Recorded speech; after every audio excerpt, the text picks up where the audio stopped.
결국 믿음이라는 제목의 말씀을 함께 나누겠습니다. 유다 왕 여호사밧과 이스라엘의 왕이었던 아합이 이제 길르앗 라못으로 갔습니다. 아람과 전쟁을 하려고 간 겁니다.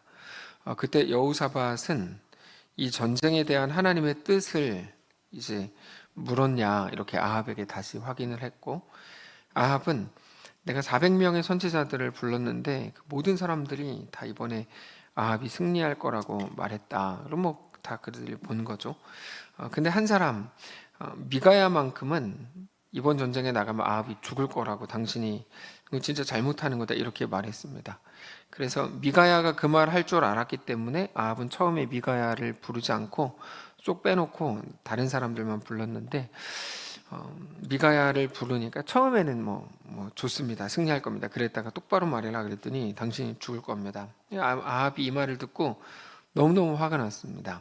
그래서 하나님의 말씀을 전하는 미가야를 감옥에 가두고 죽지 않을 만큼의 물과 식량을 주었죠. 이 전쟁이 시작됐습니다. 아합이 여호사밧에게 저 사람들이 나를 노릴 게 분명하니까 나는 변장을 하고 갈 테니 당신은 왕복을 입고 전쟁터에 들어가십시오. 이렇게 아합과 여호사밧이 전쟁터로 들어갔습니다. 30절을 보면 이스라엘의 왕이 여호사밧에게 이르되 나는 변장하고 전쟁터로 들어가려 하노니 당신은 왕복을 입으소서. 양아치죠, 아합이. 이스라엘의 왕이 변장하고 전쟁터로 들어갔다. 이 아합이 워낙 양아치 일진 같은 사람이었기 때문에 여호사밧은 너무 합리적이지도 않게 들리는 이 말에 대해서 그냥 알겠다 이렇게 하고 전쟁에 나갔습니다. 여호사밧이 믿음 때문에 이렇게 한 것 같지는 않고 그냥 아합과의 어떤 그 논쟁 자체가 좀 많이 스트레스가 돼가지고 이렇게 했겠죠.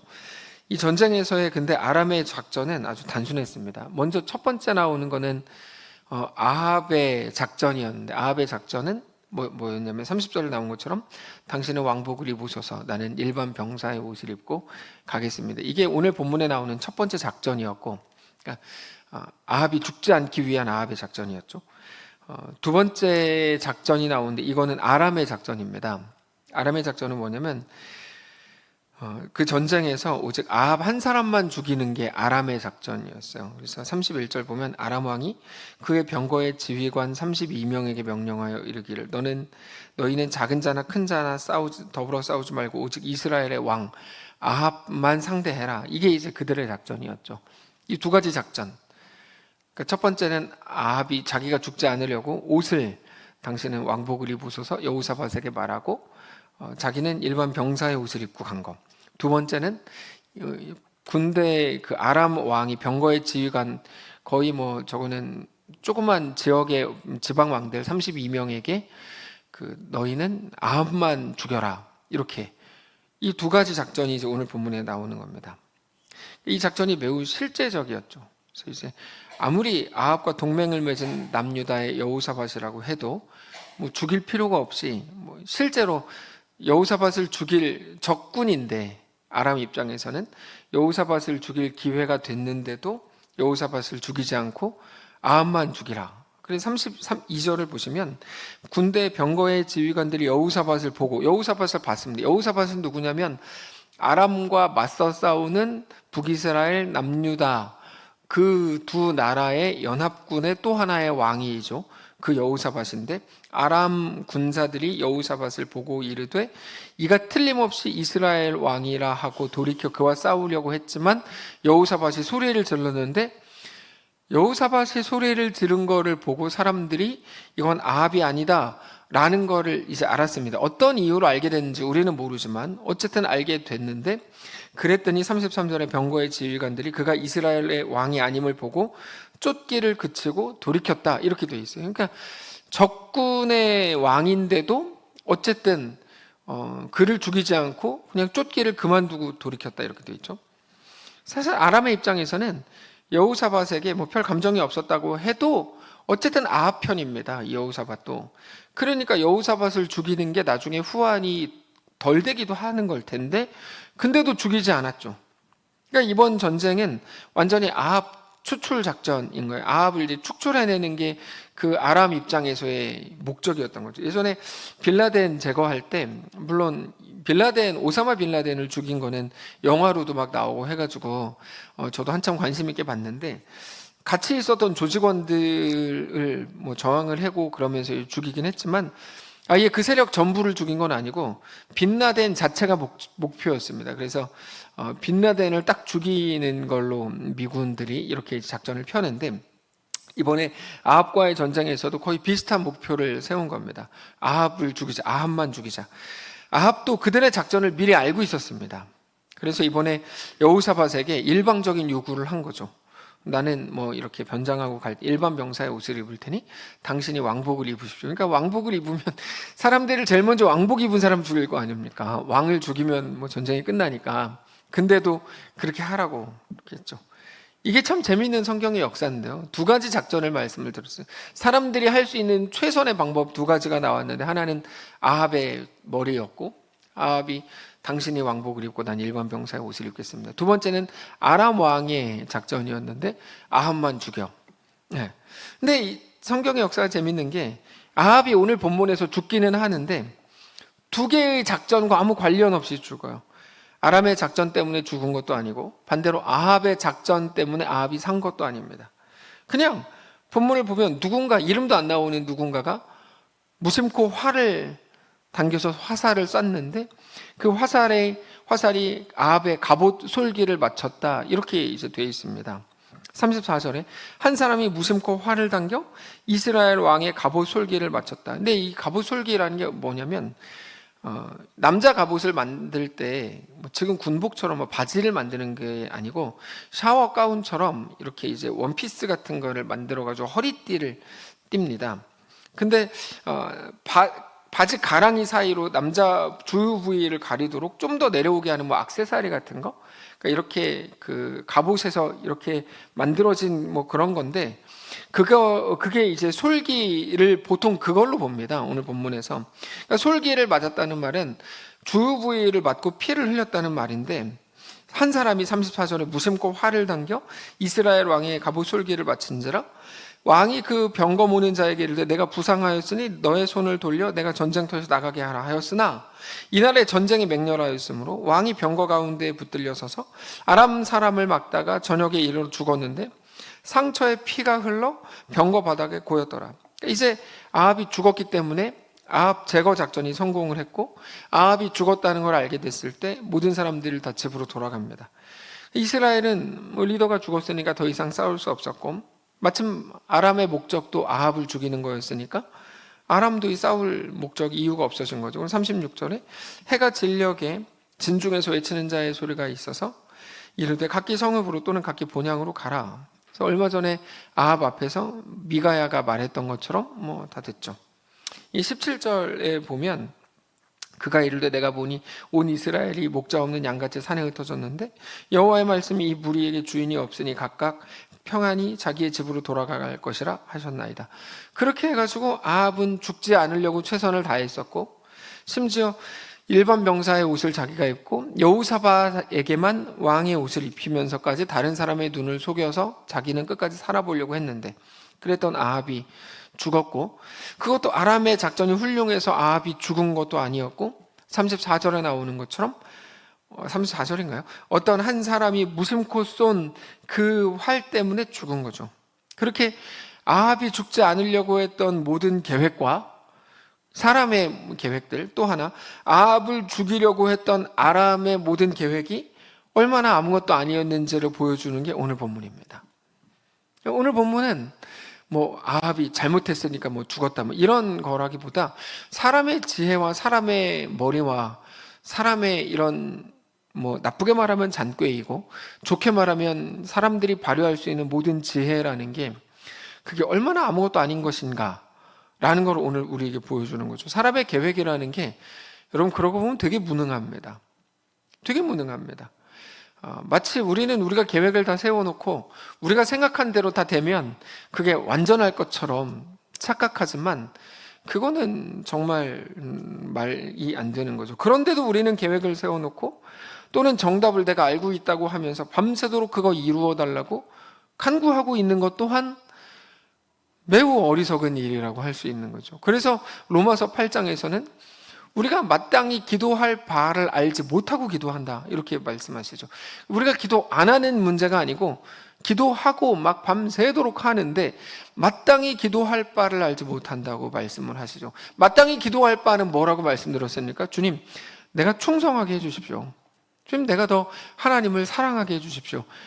내가 주 앞에 더 굴복하게 해주십시오. 내가 더 하나님의 온전한 백성으로 서게 해주십시오. 이게 우리의 마땅한 기도인데 그거를 안 하고 마치 하여튼 그러고 있는 거죠. 그러면서 막 간절히 구하면 하나님이 들어줘, 뭐 이러고 있으니, 자기가 스스로 하나님 자리에 올라가 앉아 있으려고 하고 있으니 이게 너무 불쌍한 모습인 거죠.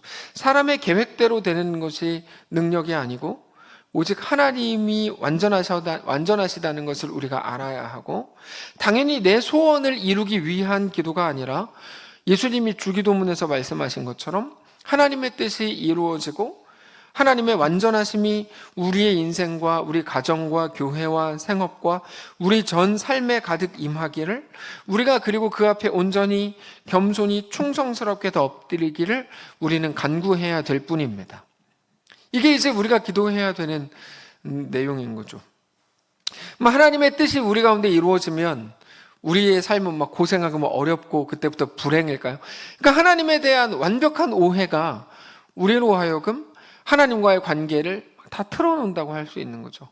권사님 기도하실 때 하나님과의 관계를 위해 우리가 기도했는데 우리가 정말 매일같이 해야 되는 기도가 바로 그 기도인 거죠. 우리는 여러분 용기가 없어서 그 기도를 못해요. 하나님의 뜻 앞에 온전히 엎드리게 해주십시오. 왜 그 기도를 용기가 없어서 못하냐면 하나님의 마음대로 우리를 움직이기 시작하면 우리 삶이 막 엉망이 될 거라고 우리가 생각하는 거죠. 그러니까 하나님이 우리를 얼마나 사랑하시는지, 우리를 위해 이 땅 예수 그리스도 독생자를 내어주신 건 또 어떤 의미인지조차 우리가 자주 잊어버리는 겁니다. 여러분, 우리가 하나님을 믿어드려야 됩니다. 이 표현이 이상하지만 우리는 하나님을 더 믿어드려야 돼요. 하나님을 믿는다는 게 무슨 말이죠? 나를 얼마나 사랑하시는지, 하나님이 우리를 어떻게 아끼시는지를 알고 우리에게 대한 하나님의 마음을 기억해서 하나님을 우리는 믿어드려야죠. 어떤 목사님께서 아합 왕의 이야기와 그 알베르트 꽈미의 그 희곡 오해를 연결해서 설명한 적이 한 번 있습니다. 이 탁월한 연결이 이어서 내 기억에 많이 남는 이야기였는데, 어느 시골에 홀어머니가 남매, 이 사람이 이제 장과 말타라는 사람과 같이 가난하게 살고 있었는데 가정 형편이 너무 어려워서 이 중에 아들이 자기가 돈 벌어오겠다고 가출을 했습니다. 그래서 이제 시골에는 모녀만 남게, 딸하고 엄마만 남게 됐는데 자기들도 돈 벌어가지고 집 나간 아들을 우리 찾아보자, 이렇게 뭐 한 겁니다. 근데 이 사람들이 돈을 벌려고 한 게 뭐냐면 여인숙을 차리는 거였어요. 시골의 여인숙을 운영해가지고는 돈을 벌 수가 없었죠. 그래서 모녀가 한 가지 꾀를 냈는데, 자기 여인숙을 찾아온 손님들 중에서 제법 돈이 있어 보이는 사람이 있으면 일단 죽이고 그 돈을 이제 뺏기로 한 겁니다. 이 모녀가 그때부터 그렇게 계속했어요. 좀 부자처럼 보이는 사람은 일단 죽이고 더 돈을 뺏고, 먼저 수면제를 먹이고 그 다음에 죽이고 여인숙 뒤에 있는 강물에 던져버리고 뭐 이렇게 막 했습니다. 그래가지고 완벽하게 범행을 저질러서 오랜 기간 동안에 한 20년 동안 그러니까 나름대로 이제 보석, 돈 이런 거를 이제 많이 챙겼죠. 그렇게 돈을 버는 재미에 들렸어요. 그렇게 뭐 한 20년 정도 됐는데 아들이 집 나간 지 20년 정도 됐을 때 돈을 제법 모았던 그 여인숙에 잘 차려입은 한 청년이 들어왔습니다. 그리고는 그날도 두 모녀는 그 청년을 죽이기로 해서 수면제를 먹이고 죽이고 이제 강물에 던져버렸습니다. 그리고는 여인숙으로 돌아와서 손님의 짐꾸러미를 풀어서 돈을 꺼내려고 하다가 지갑을 여는데 그게 자기 아들이었던 거죠. 그러니까 자기가 너무 보고 싶었고 그렇게 찾고 싶었던 아들이었죠. 결국에 두 모녀는 자신들의 어리석음이었다는 것을 한탄하면서 아들을 던져버렸다는 죄책감 때문에 둘 다 뭐 강물에 투신했다, 뭐 이런 내용입니다. 마지막에 이 까미가 마지막에 이렇게 적었습니다. 범죄는 아무리 행운이 따른다 하고 성공한다 하더라도 그 결과는 항상 불행할 뿐이다, 이렇게 말했습니다. 이게 너무 중요한 말이죠. 여러분, 우리가 살아가는 동안에 어쩌면 늘 가지게 되는 하나님 없는 지혜라는 게 그와 같습니다. 우리는 늘 어떤 해답을 구하면서 지혜를 찾습니다. 그리고 어떤 정답을 갖고 있다고 외칩니다. 나는 정답을 갖고 있어. 그러니까 내 생각대로 돼야 돼.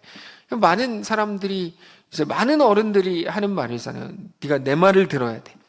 내 말을 들으면 돼. 너 이놈 새끼 내 말을 안 들어서 그래. 늘 이제 그렇게 말하잖아요. 자기한테는 늘 정답이 있어야 돼. 예. 하여튼 나쁘게 말할 수 있는데 자기한테는 어째 정답이 있어요. 내 말을 들어야 돼. 늘 그러죠. 그래서 강요하고 막 사람들 앞에 서서 이게 정답이라고, 이게 옳은 거라고 막 마이크 들고 서서, 지금 대한민국이 그 꼴이죠.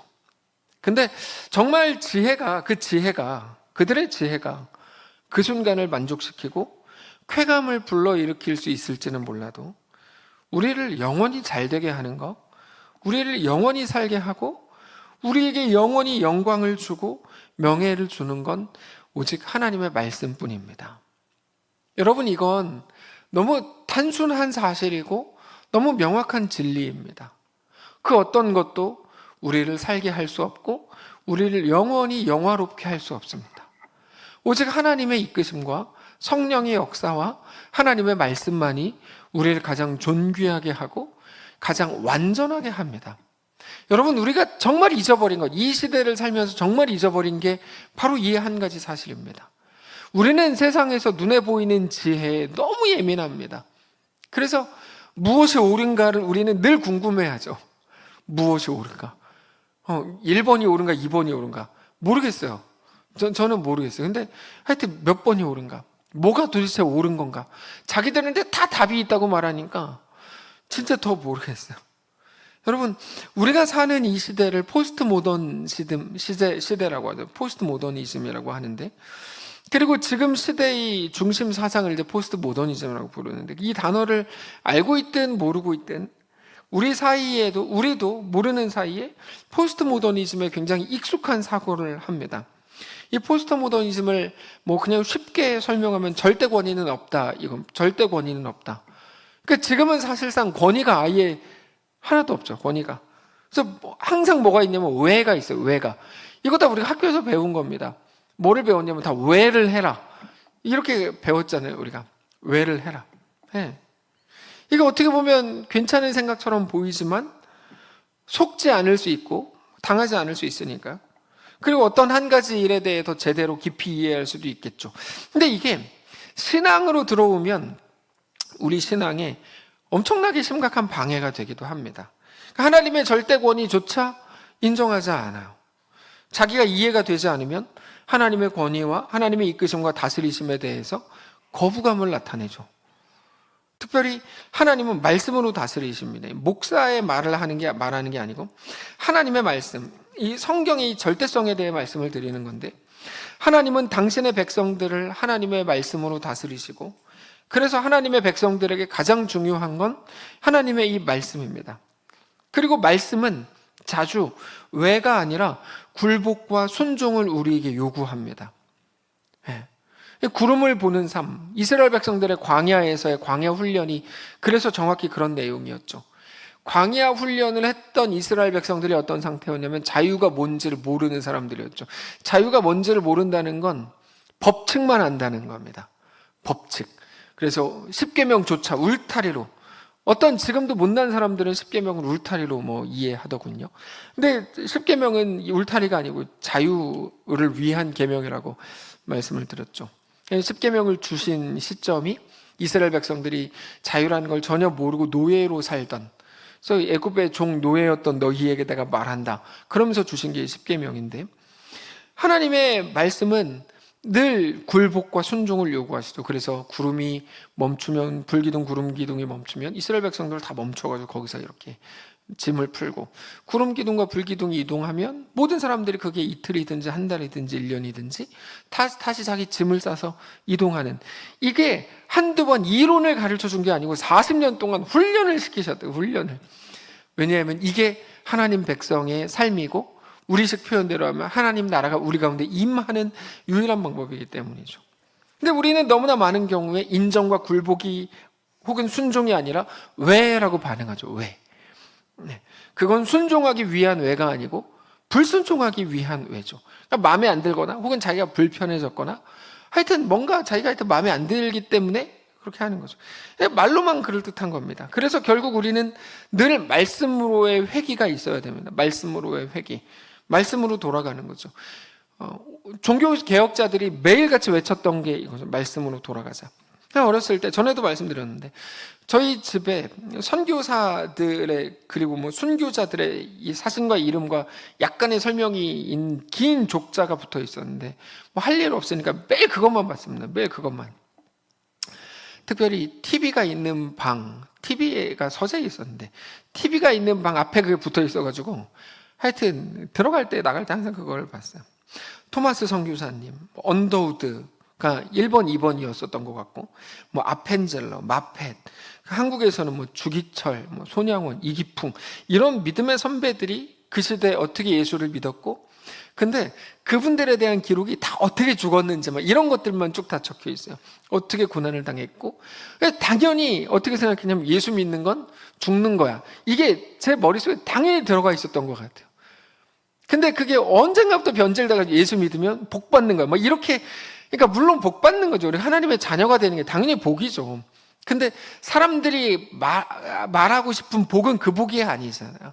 이 땅에서 조금이라도 더 얻고 조금이라도 자랑할 만한 거리를 갖게 되고 뭐 이런 거니까 예전에 뭐 우리들이 가졌던 어떤 신앙의 뭐라 그럴까요? 신앙의 그 내용 이것과는 완전히 변질된 시대가 지금 시대가 돼버렸죠. 어떻게 그들이 예수를 믿었고 어떻게 고난을 당했고 어떻게 그들의 생명을 하나님과 하나님 나라를 위해 드렸는지를 보면서 정말 많은 생각을 예수 믿는다는 건 이런 거야 이렇게 생각했던 것 같아요.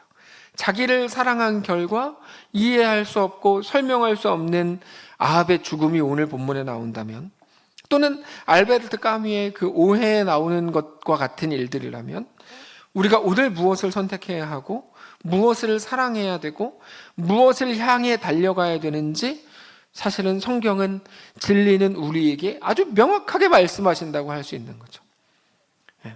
사실 이게 잘 생각해 보시면 예전의 목사님들은 다 이런 설교를 했습니다. 예수를 믿으면 우리가 뭐 어떻게 힘들고 그래도 내가 죽으면 뭐 죽으리이다 뭐 다 이랬었던 걸로 기억을 하는데 요즘은 뭐 이름부터 꿈의 교회 막 그런 식으로 져가지고 제가 뭐 좋아하는 분도 아닌 김학종 목사님 이런 사람들부터 해가지고 막 그냥 다 예수 믿으면 복 받고 막 잘 되면 이런 식으로 얘기하니까 이런 생각을 했어요. 기독교를 그만해야 되나? 막 이런 생각을 했어요. 정말 최근에 한국 기독교라고 이름 붙인 사람들이 다 다른 소리를 하니까 뭐 그만해야 돼. 다른 X라는 종교를 다시 해야 돼. 뭐 이런 생각. 보니까 그건 또 자크 앨룰이 이미 그의 책에서 얘기했던 내용이에요. 하여튼 그래요. 여러분 우리는 매 순간 말씀으로 돌아가기를 소망해야 됩니다. 말씀은 뭐냐? 말씀은 하나님이 누구신지를 우리에게 가르쳐 줍니다. 말씀은 하나님이 우리에게 하나님이 누군지를 가르쳐 줘요. 근데 그게 단순한 지식으로 쌓이는 게 아니라 하나님이 누구라고 하는 거를 말씀으로 우리에게 가르쳐 주면 자연스럽게 내가 어떻게 살아야 하는지에 대해서 다짐하게 됩니다. 우리가 하나님 나에게 말씀해 주십시오라고 할 때 너무 당연하게 야 그럼 너 오늘 이거 해, 너 선교가 뭐 전도가 너 아니면 기도해, 너 오늘 나쁜 짓 하지 마 이런 식으로 말씀해 주실 거라고 우리는 기대하는데 여러분 하나님의 말씀은 그렇게 무당처럼 임하지 않을 가능성이 거의 100%입니다. 거의 그렇게 하나님 말씀은 거의 그렇게 임하지 않습니다. 뭐 동쪽으로 가, 너 어떤 사업자를 만나? 그럼 너 계약을 해. 오늘 뭐 흑성산으로 가. 이렇게 안 합니다. 하나님의 말씀은. 이게 아주 중요한데 하나님은 말씀을 통해서 거의 항상 하나님이 누구신지 가르쳐 줘요. 엘리야도 그랬잖아요. 동굴 속에 있을 때 하나님께서 하나님이 누구신지에 대해서 가르쳐 모든 성경의 인물들에게 사실 계속 다 마찬가지거든요. 뭐 여호수아가 어디입니까? 요단강 앞에서였나요? 그 앞에서 요단의 창이람 때문에 벌벌 떨고 있을 때 강을 건너야 되는데 물이 많고 내가 어떻게 하나 벌벌 떨고 있을 때 그가 기도하죠. 그리고 나서 곧바로 했던 고백이 3일 안에 요단강을 건넌다. 어떻게 가능했다고 말씀을 드렸습니까? 하나님이 누구신지에 대해서 말씀을 주셨을 거다. 하나님은 항상 그렇게 일하시니까 이렇게 말씀을 드렸죠. 하나님께서 어떤 때는 하나님이 얼마나 크신 분인지 창조주 하나님에 대해 말씀하시고, 어떤 때는 하나님의 사랑과 인애에 대해서, 또 어떤 때는 하나님의 긍휼에 대해서, 그러니까 하나님이 누구신지 쭉 말씀을 주세요. 어떤 때는 율법을 소개하시면서 율법을 주신 하나님이 누구신지를 가르쳐 주세요.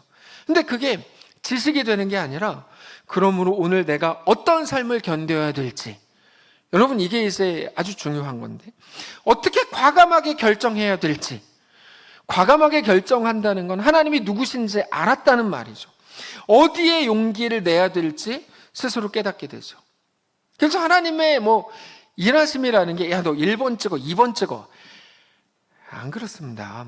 이렇게 안 하시고, 하나님이 누구신지 알게 하시는 방식으로 자연스럽게 우리의 오늘의 길을 선택해 가게 하십니다. 그거를 믿음이라고 부릅니다. 믿음. 그러니까 믿음은 내가 진짜 기도했더니 이제 그 사람이 될 거야. 그렇지 않습니다. 그거는 믿음에 대한 진짜 왜곡입니다. 그렇지 않고, 믿음은 하나님이 누구신지 우리 가르쳐 주시면, 말씀을 통해 계시하시면 내가 그거를 알고, 하나님 이런 분이구나, 그러므로 오늘 난 이렇게 가도 되겠구나 라고 하는, 그걸 믿음이라고 부르고, 자유의지가 그렇습니다. 하나님이 너 오른쪽으로 가, 왼쪽으로 가, 그렇지 않다니까요.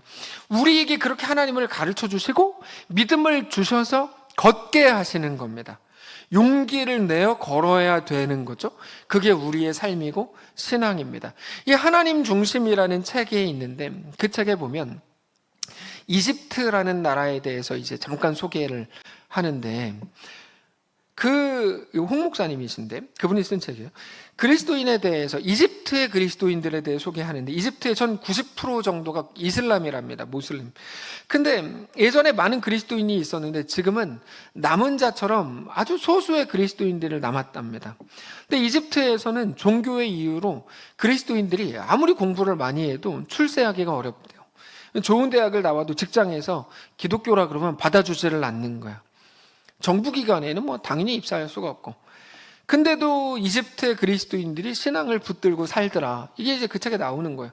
언젠가 이슬람 정부가 그리스도인 리더들을 불러서 이렇게 말했대요. 우리가 너희를 죽일 순 없고 너희한테 신앙의 자유를 주겠다. 이제 대신에 너희는 모카탐이라는 곳에 가서 살아라. 이렇게 얘기했대요. 근데 이슬람 정부가 말했던 그 모카탐이라는 지역이 어디냐면, 이집트의 수도에서 우리나라로 치면 난지도 같은 곳에 쓰레기 버리는 그 지역, 거기 가서 살아라. 그곳에서 쓰레기 분리수거하며 살아라. 그러면 죽이진 않을게. 거기서는 예배 드려도 터치를 하지 않을게. 이집트의 그리스도인들이 조금도 망설임 없이 그렇게 하겠다고 대답을 했다는 거죠. 그리고 지금까지 후손들이 손으로 쓰레기를 분리수거하면서 거기서 산답니다. 그래서 그곳에 가면 곳곳마다, 동네 곳곳마다 십자가가 있답니다. 예배 드릴 때마다 그들은 몸을 깨끗이 씻고 깨끗한 옷을 입고 약 2만 명가량 수용할 수 있는 동굴 교회에 모여서 예배합니다. 세상의 가치가 최고인 것처럼 여겨지는 지금 이 시대의 우리들에게, 지금 제가 자꾸 뭔가를 욕하는 것처럼 보이시겠지만 그렇진 않습니다. 근데 우리는 조금의 불편함이 우리에게 올 게 예상이 되면 막 뛰두르고 나가서 불만 터뜨리잖아요. 그것도 기독교의 이름으로 막 그렇게 하잖아요. 그러니까 이거는 교회가 진짜 교회가 아닌 게 된 세상이 된 거죠. 하나님이 우리에게 말씀하신, 나는 여호와 하나님, 난 누구다 라고 하신 거에 대해서 우리는 완강히 거부하고, 아니요, 지금 이 시대는 이렇게 맞서야 돼요. 하나님께 아합의 지략을 가지고 나가고 있는 중이죠. 너는 왕복을 입어, 나는 변장을 하고 갈 테니, 그게 이 시대에 내가 조금 고통을 덜 당하는 거고 좀 덜 불편해지는 거야. 이러고 있는 게 우리의 모습인 것처럼 보인다는 거죠. 그러다 보니까 이집트 이런 이야기가 막 너무 먼 이야기처럼 느껴지는 거예요. 여러분, 우리가 하나님 말씀으로 돌아간다는 게 무슨 의미입니까? 그건 세상 속에서의 나의 만족과 세상에서의 나의 평화를 깨뜨리는 것일 수도 있습니다. 그게 하나님의 말씀으로 돌아간다는 말의 의미입니다. 그러니까 우리가 감성적으로 하나님 말씀으로 돌아갑시다, 좋아 보이죠? 여러분, 근데 이 말은 무지 현실적인 말입니다. 불편을 선택하는 것일 수도 있고 불이익을 선택하는 것일지도 모릅니다. 그러나 하나님의 이름 때문에 기꺼이 선택하는 그 불편이야말로 내가 하나님의 백성이라는 것을, 그게 옳다 틀리다는 말이 아니라 내가 하나님의 백성이라는 것을 드러내는 가장 강력한 도구가 되는 거죠. 우리는 마치 불편이 세상에서 가장 나쁜 악인 것처럼 취급합니다. 하나님이 주시는 축복이 아닌 거라고 생각합니다. 우리가 잘못한 결과고 하나님이 주시는 재앙이고 저주인 것처럼 생각합니다. 그래서 어떤 분들이 자주 말하잖아요. 한국 교회가 기도 안 하니까 경제가 어려워졌다. 여러분, 그거 진짜 웃기는 말입니다. 그거 엄청 웃기는 말이에요. 웃기고 앉아있는 말이에요. 그런 식으로 따지면 이 세상에서 최고 부자가 하나님이 제일 복 주실, 말도 안 되는 헛소리들입니다. 그런 말에 여러분 속지 마세요. 네. 우리가 처해 있는 이 상황은 전혀 다른 의미입니다. 마치 우리의 어려움이, 우리 아이가 병든 게, 우리가 지금 시대가 가난해진 게, 환율이 오른 게 하나님이 저주고, 우리가 불신앙 때문에 이렇게 됐고, 그런 말을 들으면 웃기지 말라고 그냥 속으로 생각하시면 됩니다. 그렇지 않습니다. 오히려 반대일 겁니다. 뭐가 반대냐? 하나님을 향한 최고의 고백, 가장 강력한 신앙의 표현을 할 수 있는 기회를 우리는 받은 거일 수 있습니다. 너무 당연한 논리 아닙니까? 우리의 믿음을 가장 풍성하게 하는 가장 강력한 기회의 도구가 될 수 있는 겁니다. 네. 여러분, 우리가 일부러 어렵게 살자 이런 말이 아니고 우리의 편안함과 하나님이 주시는 가장 소중한 가치들을 맞바꿀 수 있어야 한다는 거죠. 왜요? 우리의 지혜라는 게 사실 우리를 살릴 힘도 없거든요. 아합과 아람을 통해 오늘 보여주시는 거죠. 거지 나사로 이야기 말씀드렸죠. 그가 거지였기 때문에 끝까지 존귀함을 가질 수 있었다면 그건 존귀한 일 아니겠는가. 이건 예수를 믿지 않는 세상에서도 일반 질서로서 하는 말들입니다. 사람들은 자기를 위해, 자기 가정을 위해 저녁에 늦게 자리에 들고 수고하는 것을 보면서 훌륭하다고 말합니다. 일반 질서입니다. 더 소중한 가치를 위해 자기 자신을 깎는 거죠. 네, 그렇게들 하죠. 당장에 좋아 보이는 것과 진짜 좋아 보이는 가치와 진짜 가치를 구별할 수 있는 거, 이게 지혜죠. 근데 우리는 그것보다 훨씬 더 강력한 진리를 가졌습니다. 우리는 하나님을 믿는 사람들입니다. 청빈을 말하는 것도 아니고 누군가가 말하는 청부로는 더욱도 아닙니다. 다만 우리가 하나님 앞에서 우리의 믿음을 고백하는 방식, 우리 신앙을 지키는 방식, 하나님을 사랑하는 방식, 하나님의 말씀을 믿는 방식, 하나님의 말씀으로 돌아가는 방식, 하나님을 믿는 방식이 무엇인지를 오늘 우리에게 생각하게 하는 거죠. 하나님을 믿어서 돈을 더 많이 갖게 되고, 하나님을 잘 믿어서 더 잘 되고 더 성공하는 게 아니고, 하나님을 믿어서 믿는 자로 이 땅을 사는 거죠. 그러니까 우리가 부유해졌냐 가난해졌냐는 전혀 기준이 되지 못합니다. 그건 못된 놈들이 내세운, 천민 자본주의자들이 내세운 증거가 될 뿐이지, 그건 성경이 말하는 증거는 전혀 되지 못합니다. 우리는 하나님을 믿어서 믿는 자로 이 땅을 사는 겁니다. 우리가 처한 상황은 다 다릅니다. 그래서 누구를 보면서 당신 잘못 살았어라고 비난하는 것도 어리석은 사람이고, 누구를 보면서 하나님이 복 주시니까 저렇게 부자가 됐어라고 말하는 것도 상멍충이입니다. 하나님은 그렇게 일하시지 않습니다. 우리 각자의 삶을 하나님은 가장 소중하다고 말씀하시고, 그 속에서 너 믿음으로 살아봐, 너 그럴 수 있어 라고 말하기를 우리에게 요구하시고 기대하고 계신다는 것을 여러분 꼭 우리가 처한 그 상황에서 기억하셔야 됩니다. 말씀을 정리하겠습니다. 그 당장 앞에 있는 것과 더 멀리 있는 소중한 가치에 대한 구별이 우리에게 가능하다면 너무 좋을 것 같아요. 자기 자신을 사랑하는 것이 전부가 아니라 우리 자신을 하나님 나라와 그 영광을 위해 내어드릴 수 있다면 얼마나 좋겠어요. 예전에 최덕신 씨가 작사한 자기를 위하여라는 고백이 있어요. 자기를 위하여 높이는 자는 낮아질 것이요, 주님을 위하여 낮추는 자는 높아지리라. 자기를 위하여 구하는 자는 이루어질 것이나 주님을 위하여 버리는 자는 채워지리라. 목숨을 위하여 일하는 자는 빼앗길 것이요, 주님을 위하여 숨지는 자는 살게 되리라. 너무 당연한 걸로 알고 있는 진리입니다. 여러분, 너무 당연한 우리의 믿음의 고백입니다. 그러나 그것들이 오늘 우리를 살아 숨쉬게 해야 합니다. 그 말은 뭐냐면 이 고백들이 우리 속에서 진짜인 것처럼 우리가 우리의 고백으로 할 수 있어야 한다는 거죠. 하나님 없는 것으로 꽉 찬 시대고 하나님 아닌 것에서 가치를 찾는 시대가 됐습니다. 눈에 보이는 것에서 증거를 찾고 자랑할 만한 것, 다른 사람들이 부러워할 만한 것에서 신앙의 척도를 말하는 시대입니다. 제가 오늘 어떤 미국인을 만나서 잠깐 대화를 하는데 그 사람이 어떻게 대화를 했냐면 미국인하고 그 사람이 한국인인데 미국인이에요. 국적이 이제 미국이라 미국인이 됐어요. 난 사실 한국인이에요. 미국 얘기만 하니까 미국인이에요. 하여튼 이상한 사람이에요.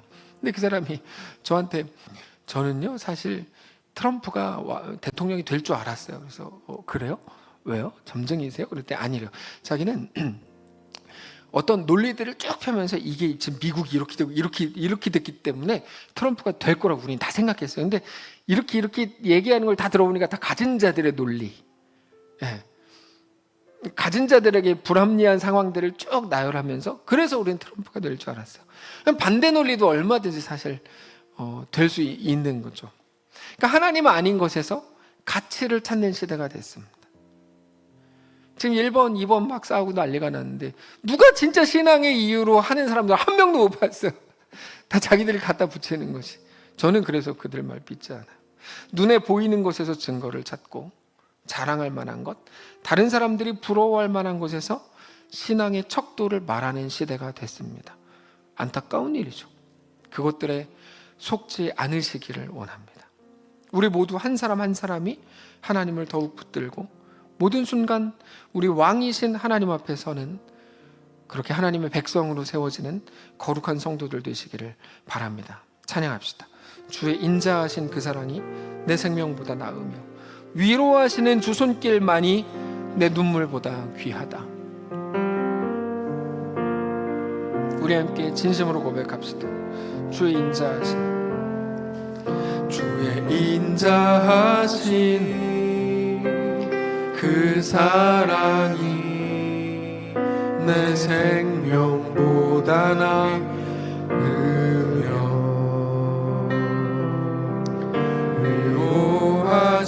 위로하시는 주 손길은 내 눈물보다 귀하다. 변함이 없는 주님의 임재가 내 근심보다 가깝고 근심이 살리지 못하죠. 주님을 이신 그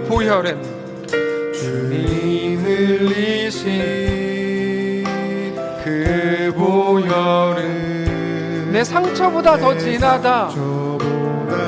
다시 한번 합시다. 주의 인자하신 그 사랑이 인자하신 주 사랑이 내 생명보다 나으며 위로하시는 주 손길은 어떤 눈물보다 더 귀하다. 내 눈물보다 귀하다. 변함이 없는 주의 임재가 변함이 없는 주의 내 백날의 근심보다 더 가깝고 주님을 이신 그 보혈은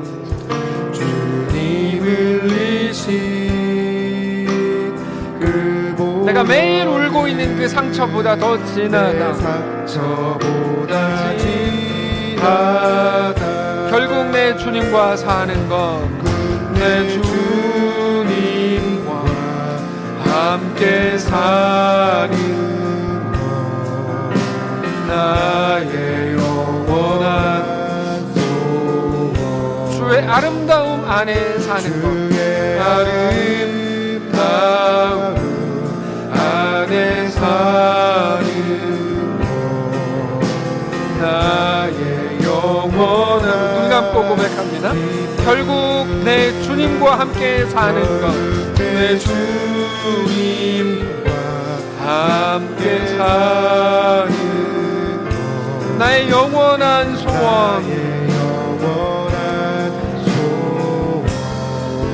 주의 아름다움 안에 사는 것,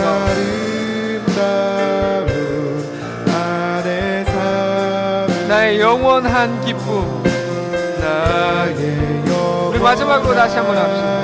결국 내 주님과 함께 사는 것, 결국 내 주님과 함께 사는 것, 나의 영원한 소원, 영원한 소원, 주의 아름다움 안에 사는 것,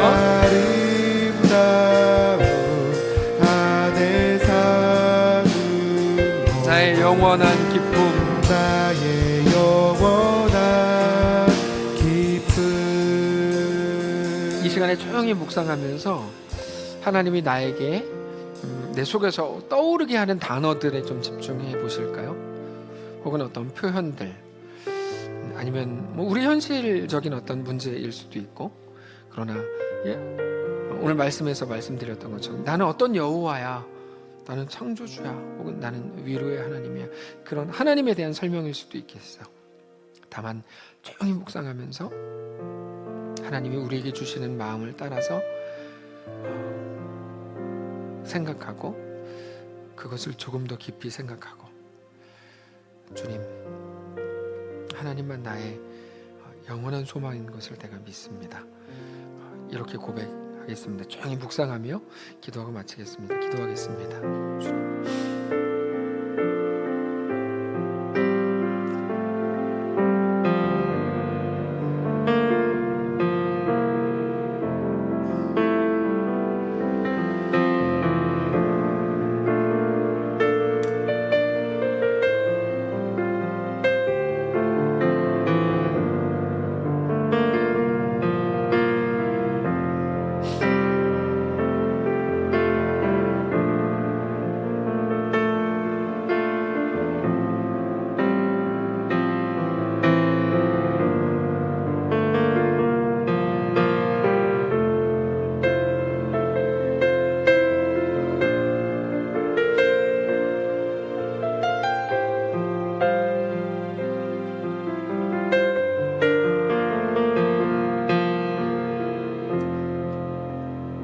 그러고 보면 오늘 가장 위로하는 건 하나님입니다.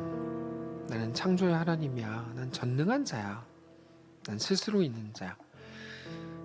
내가 너를 사랑하는 건 내 독생자 예수를 십자가에 내어주기까지, 그것으로 너에게 대한 나의 사랑을 확증했어.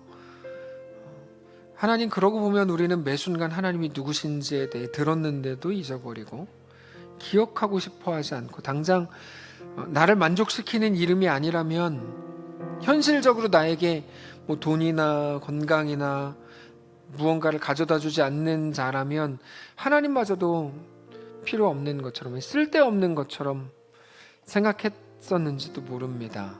하나님, 우리에게 하나님이 누구신지 더 밝히 가르치시고 계속해서 말씀해 주시고, 우리가 잊어버릴 때마다 세미한 음성으로 혹은 우레와 같은 소리로, 여러 가지 상황으로, 성경을 통해, 혹은 사랑하는 아이들과 사랑하는 사람들과 주변 사람들의 입을 통해 우리에게 계속 말씀해 주십시오. 이 땅에 속지 않고 싶습니다. 하나님을 믿음으로 바라보기를 원합니다.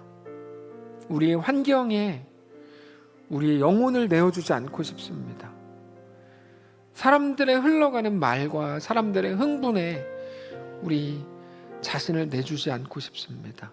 하나님, 하나님의 사람으로 홍해 앞에도 서고 요단강에도 걸어 들어가고, 하나님의 사람으로 하나님을 믿음으로 바라보며 우리에게 주어진 모든 삶을 넉넉히 살게 하시옵소서.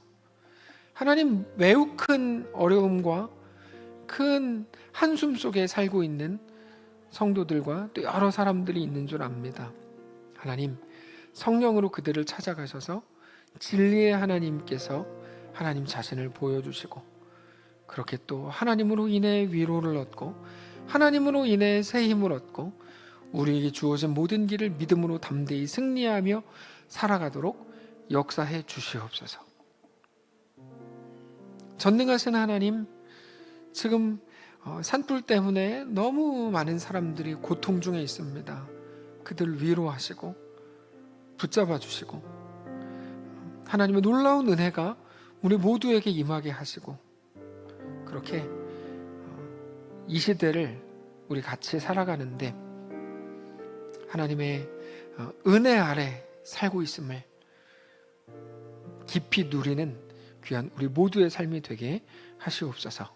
자녀들을 축복하시고 사랑하는 자녀들에게 다른 어떤 것보다 믿음을 더하여 주시고, 그곳에서 믿음으로 우리 부모 세대가 했던 것과 비교할 수 없는 압도적이고 풍성한 믿음으로 승리하는 다음 세대 아이들을 다 되게 하시옵소서. 우리 주인 되신 살아계신 우리 주 예수님의 이름으로 기도합니다. 아멘.